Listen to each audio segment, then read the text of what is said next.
Komento pa ng maraming Pilipino online. Deserve mo yan, Soto. Dapat mapalitan ka na agad dyan sa pwesto mo. Tandaan mo na kung nakuha mo ng mabilisang paraan ang nasa sa iyo ngayon, ay siya ring bigla ang mawawala sa iyo ng mabilisan. Hindi ka man lang aabot ng 2026, matatanggal ka na agad dyan sa pwesto mo dahil halatang klaro pa sa sikat ng araw na may pinoprotektahan ka at takot kayong malantad ang katotohanan. Yan na, may malaking magaganap talaga na kudita o rigudon dyan sa Senado dahil matapos ang pagkanta ni Saldico at itinuro na si Marcos sa tamba ay tiyak kikilos na ang mga senador. Magantay ka lang, Soto, konting boto na lang ang kailangan at ikaw ay pupulutin sa kangkungan. Dapat si Cayetano ang ipalit o kundi si Marcoleta para maibalik ang tiwala ng taong bayan sa Senado na siyang winalang hiya ni Skulbukol at Pinky. Ayan na, umami na rin sa wakas si Itbulaga na siya ay masisibak sa pwesto. Deserve mo yan, Skulbukol.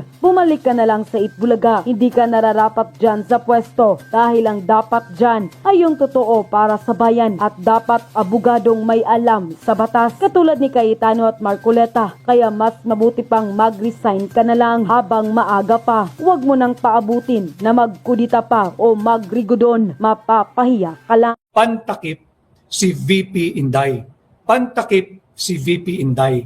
Pamatay sunog si VP Inday. No? Yan ang ginagawa nila at tatalakayin po natin bakit naman natin sinabi na pantakip si VP Inday. No?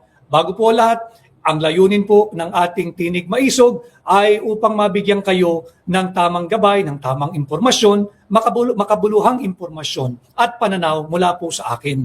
Ang akin pong ang panghikayat sa inyo, sana ho ay magkaroon din kayo ng inyong independent, ng inyong sarili na opinyon, kuro-kuro at paninindigan sa mga mahalagang usaping panlipunan. Sapagkat lahat po tayo ay apektado ng mga kaganapan sa ating bansa, lalong-lalo na itong economic crisis na nagaganap at ang ginagawa nga hong pantakip ay si VP Inday. Bakit? Wala ho silang maipakitang performance. Wala po maipakitang achievement or accomplishment ang Marcos Jr. administration. At because the best politics is the politics of performance. Ngayon, sa lahat tulad po ng kanyang administrasyon at tila doon patungo ang ating ekonomiya, ayaw ho natin yun. Lahat tayo tatamaan, lahat tayo mahihirapan, pero tila papunta sa pagiging bangkarote ang ating ekonomiya. Paliliwanag ko yan mamaya. Ano? Tila doon ang papunta ang ating ekonomiya, kanya kinakailangan nila ng pantakip. And there is no bigger story than anything na kahit kasinungalingan, alam ho nila yan. Anything that talks about Vice President Inday Sara Duterte, pinakikinggan, pinanunood, binabasa, sinusubaybayan ng higit na maraming sa ating mga Pilipino. Kanya ginagawa nilang pantakip si Vice President Inday Sara Duterte. Saan ho? Ito po ay kakapadala lamang sa akin para lang din ho makita ninyo. Ito po ang projection ng ating ilang araw na lang ho kasi today is December 12. Tapos magkakaroon na tayo ng mahabang mga break papuntang Pasko, papuntang Bagong Taon. Mabibilang na lang ho sa ating daliri yung nalalabing working day o yung meron pang transaksyon, hanap buhay pa bago po pumasok yung napakaraming walang trabaho, walang opisina, walang eskwela dahil nga po patungo na tayo sa pinaka-aabangan holiday celebration of the year. Ito nga po yung Kapaskuhan. Next Tuesday, magsisimula na po ang simbang gabi at pag-usapan din natin yung mga ibang leader ng simbahang Katoliko na hanggang ngayon, manhid, bulag, pipi at bingi. Pag-usapan din ho natin yan. So ito ang ating pambungad. Pakikita ko po sa inyo ang projection po ng Bangko Sentral ng Pilipinas. Lagay po natin sa tamang konteksto. Hindi ba ang for 2025, ngayong taon, ang projection po ng gobyerno, ang ating pong growth pagdating po sa GDP, unang-una, ginawa nilang 6.5 to 8%. Mataas po yon. Wala pong masama doon. In fact, dapat talaga nating makamit yon. Yung 6.5, 7, 7.5 or 8% growth. And we have to attain that consistently. para naman ho, hindi na po tayo napag-iwanan na ng mga kapitbahay natin, including Bangladesh. Sa ibang araw po natin tatalakayin yan. Inaaral ko po yung napakagandang diskurso na ipinost po ni Sasot sa kanyang pahina. At alam naman ho ninyo, ang layunin natin ay pasimplihin natin. Sinisikap kong pasimplihin ang mga mahalagang usaping panlipunan para po higit ninyong maunawaan. Yung kay Sasot, maganda po yun. Pero bigyan nyo lamang po ako ng ilang araw, akin pong susuriin pa at ilalahad ko po sa inyo in a more simple terminology, yung kanya pong paglalahad doon. Dahil doon makikita ninyo yung sad if not sorry state of our economy today. Today. Napag-iwanan na po tayo at meron po siya doong comparative analysis na kung gusto nating ma-overtaken muli ang Bangladesh. Kasi po noong 1990s, nauna po tayo economically, ahead po ang Pilipinas sa Bangladesh. And this was just like 20, 25 years ago. Ngayon po, linampasan na tayo, linampaso na tayo. At kung hindi tayo makakaangat sa ating mga targeted GDPs, for yung as stated in yung sa PDP, hindi po yung partido, yung Philippine Development Plan, hindi na po natin ma-overtaken. Hindi na po tayo makakadikit. Hindi na po tayo makakalapit.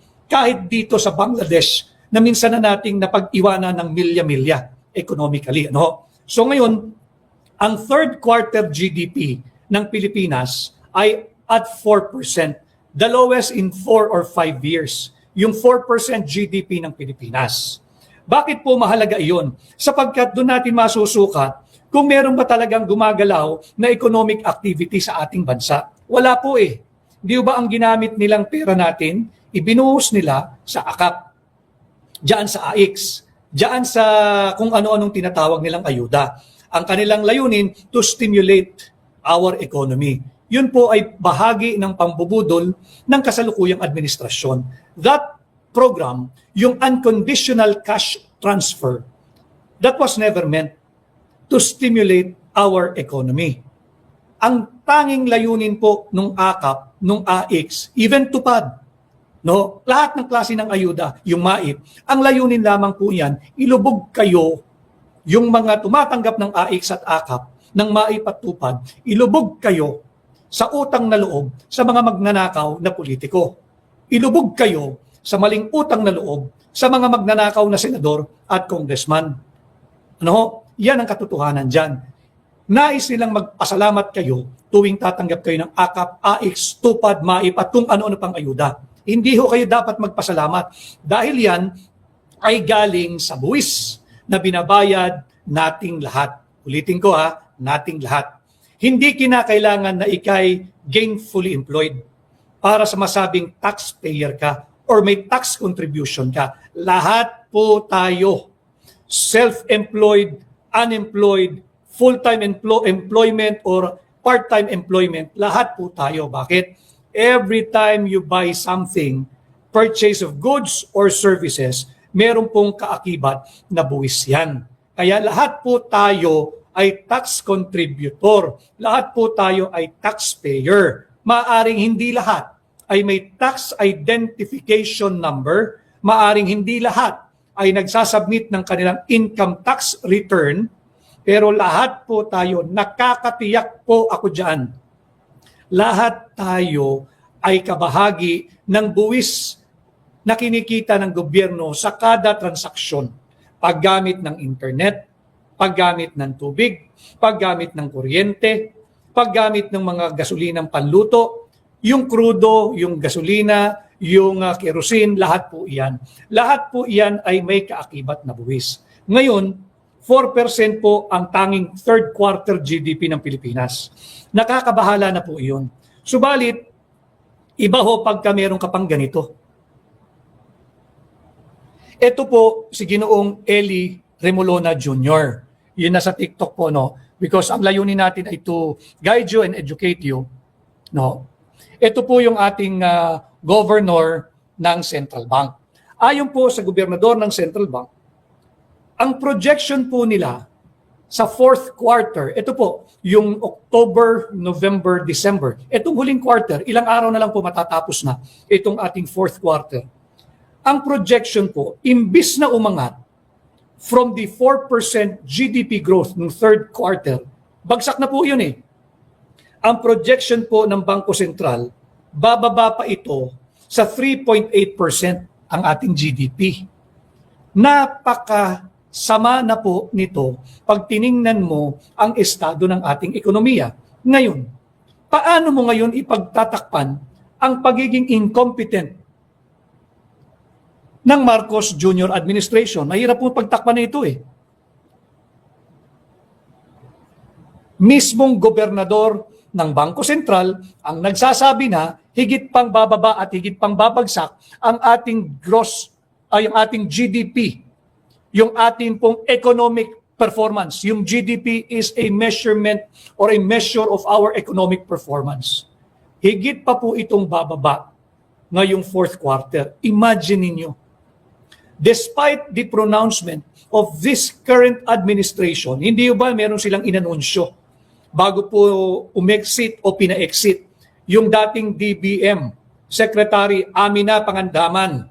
Pag-uusapan din natin yan. Yung naka-corner o kumana ng sweetheart deal, diyan kay Trigib Olaybar, yung Yusek po ng DepEd. Hindi natin nakakalimutan, hindi po natin titigilan yan. At itong si Yusek Adrian Bersamin. Di ba? Naka-corner sila ng sweetheart deal eh. 2.8 billion pesos ang kanilang tinira dito sa sweetheart deal. Di ba bago umexit si Pangandaman, nag-anunsyo siya na ipinalalabas na for the fourth quarter yung 1 trillion pesos para daw po sumigla ang ating ekonomiya. Inanunsyo niya yan, I think, last week of November going into the month of December. Kahit po anong henyo mo sa matematika o sa ekonomiya, hindi kayang ubusin yung 1 trillion sa loob ng buong buwan ng Disyembre. Kung ang layunin ay to shore up itong pabagsak na naman na GDP pagdating po ng fourth quarter. No less than the governor of the central bank. Ngayon, ano koneksyon ng projection ng BSP governor na si Ginoong Eli Remolona Jr. na babagsak pa ho higit ang GDP natin sa fourth quarter? Ang koneksyon po niyan, kinakailangan nilang unahan. Kinakailangan nilang pagtakpan. Kinakailangan nila ng higit na malaking istorya. Sino yan o ano yan? Banatan mo si VP Inday Sara. Yan ang kanilang paulit-ulit na naratibo. Kanya po, ngayon ho ay meron din ako nga attendang office party, pero minarapat ko po na mag-live ngayong hapon, kaya medyo maaga ho tayo nagsimula, upang ituwid. Kasi mapapansin, eto ho, basang-basa ko na eh. And hindi lamang ako yung mararaming higit na magagaling na nasa social media at traditional media. Pansinin ho ninyo, simula nung sumabong, itong drama ng Marcos Jr. administration na mahiya naman kayo, at hindi nila makontrol ang naratibo, tuwing weekend, maglalabas po sila ng pamatay sunog. Tuwing weekend yan. Bakit tuwing weekend? They will try to reshape, they will try to control, they will try to deflect the true and real narrative. Ang totoong naratibo po ay yung massive corruption, looting of public funds, at yung drug addiction issue. Hindi na po nila maipagpag eh, kumapit na eh. Ngayon na naman, lalabas itong BSP projection of a lower economic performance for the fourth quarter from a measly 4% nitong third quarter. Ang projection po mismo ng BSP governor, 3.8% ngayong fourth quarter. Kung titingnan po nyo yung trajectory ng ating economic performance, nakaganon na ho eh. Pasadsad na ho. Ang hirap na pong iganito niyan.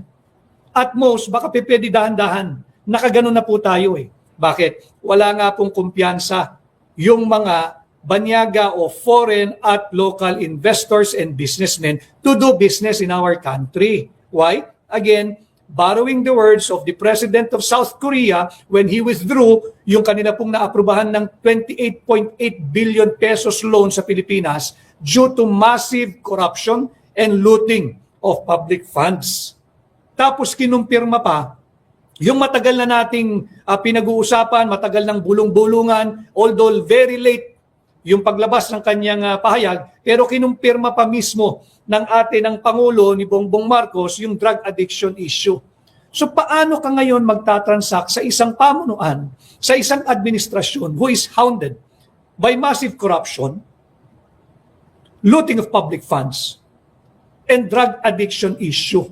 Kaya po umaalis linalabas yung pera. Ngayon, kinakailangan pagtakpan, hindi lamang itong pahayag ng BSP. Meron pa hong isang kinakailangan pagtakpan. Yung A15 ng Disyembre. A15 ng Disyembre. Ano po yung kahalagahan o relevance ng A15 ng Disyembre? Batiin ko lang po ito. At baka squatter, yun po ang kanyang handle, at baka squatter. Marcos resign, Merry Christmas and a Happy New Year. Well, that will be a very, very good Christmas present for all of us Filipinos should he heed the call for him to resign. Dahil masama na po talaga ang lagay ng ating ekonomiya. Si at Nelisa 20, waiting po. Good day, Attorney Vic. Greetings from UAE. Kaya at no.fear4419. Kamusta po, Attorney Vic? Mabuti naman at no.fear4419. Ako ho ay kababalik ko lamang galing po sa labas ng bansa at marami po tayong haharaping professional and personal obligation. Yung mga nag-request po ng mga video sa akin, gagampanan ko po ito. May schedule po ako bukas, padadala ko po sa inyo. At dahil nga po medyo mahaba po yung spacing, paumanin po batiin ko lang yung mga kasama natin.